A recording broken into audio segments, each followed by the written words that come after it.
మార్కాపురంలో AP CM Chandrababu Naidu మాట్లాడుతున్నారు. మీడియాలో చూద్దాం లైవ్ లో.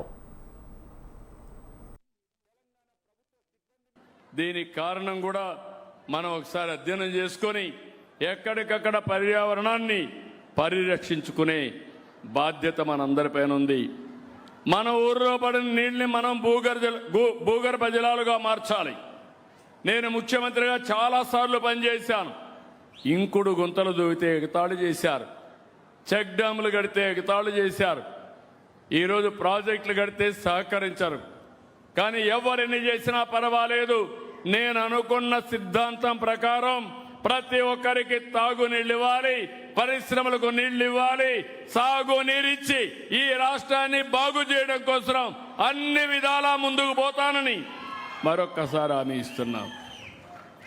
ఈరోజు ఇక్కడ నేను జలధార కార్యక్రమం పెడితే అన్నమయ్య జిల్లా తర్వాత మార్కాపురం జిల్లా చాలా బాగా పనిచేస్తున్నారు. కలెక్టర్ని అభినందిస్తున్నా. ఇంకో పక్క ఈరోజు మిమ్మల్ని అందరినీ ఒకటే కోరుతున్నా, కులం, మతం, ప్రాంతం అని వర్గం ఒక్కొక్క పక్క పెట్టి కుట్రలు చేస్తున్నారు. కులం తిండి పెడదు, మతం మనకు నీళ్లు ఇవ్వదు, కానీ మన నమ్మకం. కానీ సమస్యలు పరిష్కారం చేసేది సమర్థవంతమైన ప్రభుత్వం పరిష్కారం చేస్తుంది. ప్రజలందరూ కలిస్తే మన భవిష్యత్తు బంగారు భవిష్యత్తు అవుతుంది. కొంతమంది ఇలాంటివి పెట్టి రెచ్చగొట్టాలని ప్రయత్నం చేస్తున్నారు. ఆ విషయం కూడా మీరు గుర్తుపెట్టుకోవాలి. మొన్న విజయవాడలో ఒక జరగరాని సంఘటన, నేను ఎప్పుడు కూడా ఇలాంటి సమర్థించను. జరిగితే దాని కుల రంగు పుంజి పవన్ కళ్యాణ్ గారిని ఇష్టానుసారంగా స్క్రోలింగ్ చేసే పరిస్థితి వస్తారు. అంటే మీ అరాచకానికి అంతు లేదా నేను అడుగుతున్నా. సాక్షాత్తు హోంమంత్రి అనిత, ఒక ఎస్సీ, ఒక దళిత మహిళ, లా అండ్ ఆర్డర్ మెయింటైన్ చేసే ఒక ఆడబిడ్డ, గర్వపడాలి. మన ఇంట్లో ఆడబిడ్డలు ఉంటారు.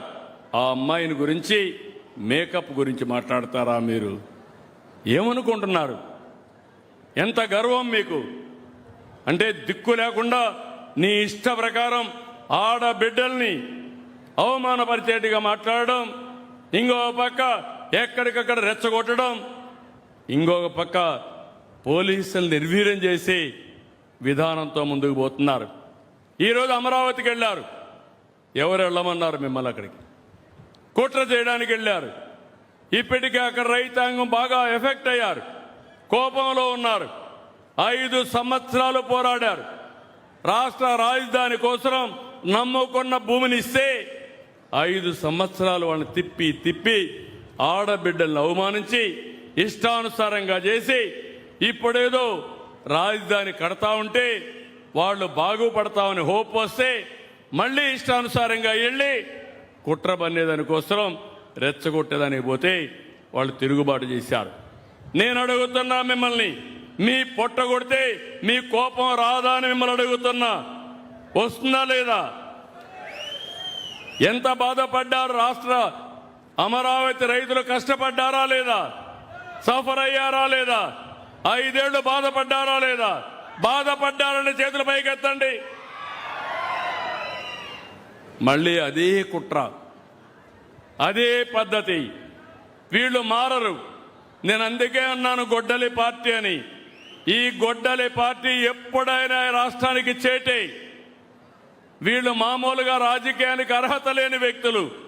నేను చాలా రాజకీయాలు చూశాను, తీవ్రవాదుల పైన పోరాడాను. కడాన మీరు ఒక్కసారి గుర్తు చేసుకోండి. నా కోసం పోరాడలా, ఆస్తుల్లో తగాదాలతో పోరాడలా.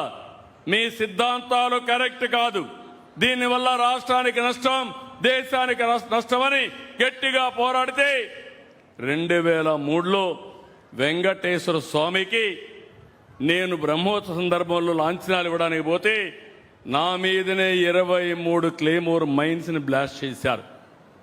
నా కారును కొట్టాయి. సాక్షాత్తు వెంకటేశ్వర స్వామి దిగి నన్ను కాపాడాడు తప్ప, లేకపోతే ప్రాణభిక్ష పెట్టాడు తప్ప, లేకుంటే అసాధ్యం. అలాంటి వెంకటేశ్వర స్వామిని అప్రతిష్ట పాలు చేస్తారు. కల్తీ నెయ్యితో ప్రసాదం తయారు చేస్తారు. కల్తీ నెయ్యితో అక్కడ ఆయన విగ్రహానికి ఆరతులు ఇవ్వడం, నైవేద్యాలు ఇవ్వడం చేస్తారు. అంటే వెంకటేశ్వర స్వామిని అప్రతిష్ట పాలు చేసి ఇష్టానుసారంగా రాజకీయ లబ్ధి పొందాలని మహిమ తగ్గించాలనుకుంటున్నారు. వెంకటేశ్వర స్వామి కలియుగంలో మనందరినీ ఆశీర్వదించే ఏకైక దేవుడు వెంకటేశ్వర స్వామి. మీకు నమ్మకం ఉందా లేదా అని అడుగుతున్నా మిమ్మల్ని అందరినీ. నమ్మకం ఉందని చేతుల పైకెత్తండి. అలాంటప్పుడు అలాంటి దేవుడికి అపచారం చేస్తే వదిలిపెడతారా అని మిమ్మల్ని అడుగుతున్నా.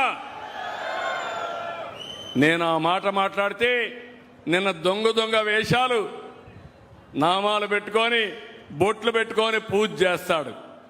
ఎవరికి కావాలి ఆ పూజలు? దొంగ తప్పలేదు. ఈరోజు మా ముస్లిం సోదరులు ఉన్నారు. నేను సంఘీభావం కోసం నమాజ్ చేస్తా, వాళ్ళతో కలిసి ఉంటా.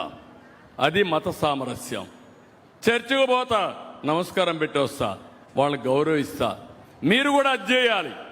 అంతేగాని మీ ఇష్టానుసారం దేవాలయాలపైన దాడులు చేసి ఇప్పుడు మళ్ళీ మోసం చేయాలనే ఉద్దేశంతో ఎక్కడికక్కడ వంగి నమస్కారాలు పెట్టి లేకుంటే దేవాలయాలు పూజలు చేస్తే కరెక్ట్ కాదు. ఈ విషయం మనం గుర్తుపెట్టుకోవాల్సిన అవసరం ఉంది. ఇలాంటి చాలా చూస్తున్నా. ఎన్నో సవాళ్లు ఉన్నాయి. అన్ని సవాళ్ళని సంక్షోభాలని తట్టుకుంటూ వస్తున్నా. అన్నింటికంటే మించి మనం గాని ఇంటే కళ్ళార్పకుండా అబద్ధాలు చెప్తానే ఉంటారు, మోసాలు చేస్తానే ఉంటాడు.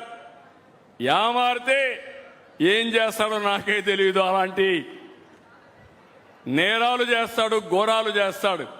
ఒక పక్క ఘోరాలు నేరాలు జరగకుండా కాపాడుకోవాలి, మీకు న్యాయం చేయాలి, ఇంకో పక్క అభివృద్ధి చేయాలి. ఇది నాకు ఎప్పుడు కూడా నేను రాజకీయ నాయకులతో పోరాడాను కానీ నేరస్తులు ఉండే రాజకీయ నాయకులతో నేను ఎప్పుడూ పోరాడలేదు. ఈ విషయం మీరు గుర్తుపెట్టుకోవాలి. అందుకే మీరందరూ గుర్తుపెట్టుకోవాల్సిన అవసరం ఉంది.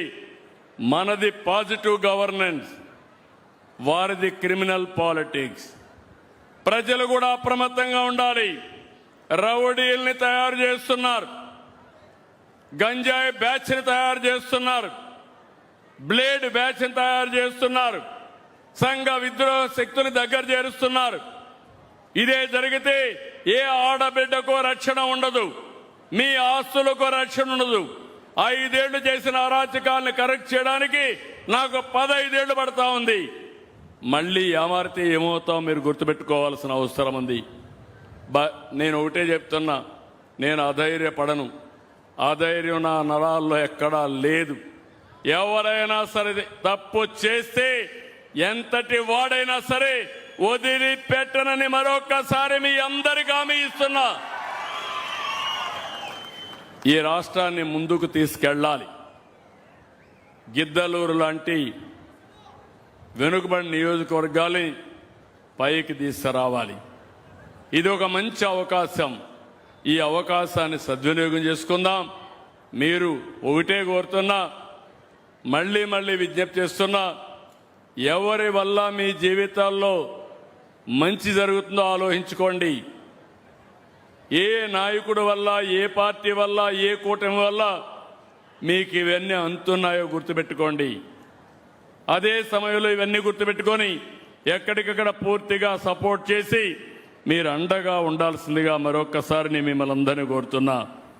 నేను ఏ యాంగిల్లో పోతున్నానంటే, ఇప్పుడే మా అధికార యంత్రాంగం ఇక్కడ అందరూ ఉన్నారు. ఇందులో కూడా నేను మన మిత్ర యాప్ తీసుకొచ్చాను. 1050 సర్వీసులు ఎప్పటికప్పుడు మీకు ఏ విధంగా అందుతున్నాయో మొత్తం చూశాను. ఈ యొక్క మార్కాపురం కొత్త జిల్లా నిన్నే స్టాఫ్ను కూడా ఇచ్చాం. విజయ సునీత కూడా వచ్చారు. నిన్నటి వరకు జిల్లా చూస్తే 26వ ర్యాంకులో ఉన్నారు. కానీ 20 జిల్లాలో 26 ఉన్నారు. నేను అన్ని వాస్తవాలు పెడుతున్నా. జిల్లా స్టాఫ్కి అంతా విజ్ఞప్తి చేస్తున్నా. నేను ప్రజల కోసం పనిచేస్తున్నా. మీకెక్కడ అన్యాయం జరగకుండా చూస్తున్నా. ఒకప్పుడు జీతాలు కూడా సరిగా వచ్చేటి కాదు, గౌరవం కూడా ఉండేది కాదు. ఈరోజు అలాంటి గౌరవాన్ని ఇస్తూ ముందుకు పోతున్నాం. మీరు కూడా చిత్తశుద్ధి